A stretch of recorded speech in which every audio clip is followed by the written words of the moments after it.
एक तालाब में यदि 20-25 लाख का 14 लाख का जेसीबी मशीन लगा दिया 5 लाख में कंप्लीट, 5 लाख पॉकेट में। उसी पॉकेट में जिनके साथ सेटिंग हुआ, जिस विभाग के साथ सेटिंग हुआ उसको तक पहुंचा दिया फिर आप अमीर होंगे, अमीर होंगे।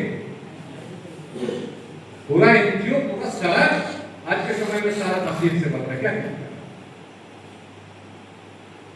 ऊपर वाला आपको बरसात भी नहीं दे रहा है, टेम्परेचर इतना हाई हो रहा है, और फैक्ट्री लगाओ और फैक्ट्री लगाओ, जलवायु परिवर्तन हो रहा है, टेम्परेचर 50 डिग्री पहुंचेगा। क्या होगा? नगर को बसाइएगा, नगर बसने से पॉपुलेशन बढ़ेगा, उस पॉपुलेशन को पेयजल चाहिए, पेयजल के लिए नदी नहीं है, नदी में बांध बांध देगा। किसका खेत जाएगा? आदिवासी का। अगर खेत में पानी नहीं है, पेयजल नहीं है, तो डीप बोरिंग करो, डीप बोरिंग करके 800 फीट गहरा करो, 800 फीट गहरा कर दे, पानी को खींच लिया, बाजू वाला का कुआं सूख गया, चापाकल सूख गया, कहां जाएगा? फिर वो जंगल की ओर भागेगा। जीने सकिए भविष्य विकास का इस मॉडल में क्या आदिवासी जीने सकिएगा? जलवायु परिवर्तन के समय में जितना सेल्सियस, जितना डिग्री, जितना गैलेशियल पिघल रहा है, जितने जो ऑक्सीजन जो घट रहा है, पेड़ पौधे कट रहा है, एक मादा पेड़ 200 साल 300 साल या वृक्ष कितना मिलीलीटर ऑक्सीजन देता है किसी को पता है? जंगल को काट दे रहे हैं। साइंस ये बोलता है यदि कोई नीम का पेड़ है, यदि पीपल का पेड़, यदि 4 पेड़ है और उसको गुंबद से कर दीजिए, एक मनुष्य को वो जितना साल तक है उतना साल तक दीजिएगा, बाद में ऑक्सीजन की जरूरत नहीं है, क्योंकि वो ऑक्सीजन उसका पेड़ देता है, ऑक्सीजन पेड़ देता है। और सबसे ज्यादा ऑक्सीजन आपका समुद्र में जो शैवाल है, सबसे ज्यादा 70% शैवाल ऑक्सीजन उस पानी में जो शैवाल है वहां से निकलता है। अब उसको ग्लेशियर पिघल रहा है और पिघल करके वो शैवाल खत्म हो रहा है, ऑक्सीजन की घनत्व कम हो रही है, पेड़ कट रहा है, जंगल कट रहा है, उजड़ रहा है, ऑक्सीजन की मात्रा कम हो रहा है। आत्मा में जितना ऑक्सीजन घनत्व ऑक्सीजन में बॉडी में जाना चाहिए वो कम हो रहा है, तो जीवन घटेगा कि बढ़ेगा?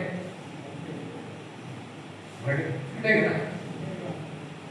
और उसी के आवाज में आपने थर्मल पावर को लगा दे रहे हो, कोयला को जलाते हो और उसमें बिजली पैदा करते हो। यदि 400 मेगावाट बिजली को पैदा करते हो तो कितना मैट्रिक टन कोयला जलेगा? कितना टन जलेगा? यदि उतना मैट्रिक टन यदि कोयला जलेगा तो कितना मैट्रिक टन कार्बन डाइऑक्साइड का उत्सर्जन होगा? वो कहां जाएगा कार्बन डाइऑक्साइड? आपने तो जला दिया बिजली के लिए, बिजली को बाहर भेज दो, कोयला को जला दो, लेकिन उसके बाद उत्सर्जन होगा कोयला जलने से, जो कार्बन डाइऑक्साइड जो उत्सर्जन होगा वो वायुमंडल में जाएगा। जब वायुमंडल में जाएगा तो ऑक्सीजन की मात्रा घटेगी कि बढ़ेगी? पेड़ तो है नहीं। और उस जंगल को काटने के बाद में 6 महीना का एक पौधा को सरकार के नाम पर आपको क्षतिपूरक वृक्षारोपण स्कीम से आप किसी परती जमीन पर आपका गांव में उस पेड़ को लगाया जाता है, उस पौधा को लगाया जाता है। 10,000 एकड़ का जंगल को आपने साफ कर दिया विकास के नाम पर, और 10,000 एकड़ प्रत्येक गांव में 5 एकड़ 10 एकड़ 20 एकड़ सबको मिला करके आपने 10,000 एकड़ में वृक्षारोपण कर दिया, क्षतिपूरक वृक्षारोपण के नाम पर। कितना दिन जिंदा है? आपने तो 200 साल पुराना पेड़ को काट दिया, 6 महीना पौधा को लगा दिया, जंगल बनेगा? नहीं बनेगा। ये परिस्थिति है, ये परिस्थिति है। इसलिए युवा जागिए, ये देश आपके हाथ में है। आप बेरोजगार जागिए, किसान जागिए, मजदूर जागिए, महिला जागिए, जितने जो शोषित वर्ग है आप जागिए और राजनीतिक षड्यंत्र को समझिए और उसमें परिवर्तन करने के लिए सामने आइए। ये भविष्य आपका है, आपके अगला जनरेशन का है, आपको आगे आना पड़ेगा। महात्मा गांधी ने जो नेतृत्व किया था, जागरूकता तो आपको महिला पुरुष महिला बेरोजगारों ने आंदोलन किया था, किसी नौकरी पेशा वालों ने आंदोलन नहीं किया, उसने तो केवल सपोर्ट किया था आजादी का।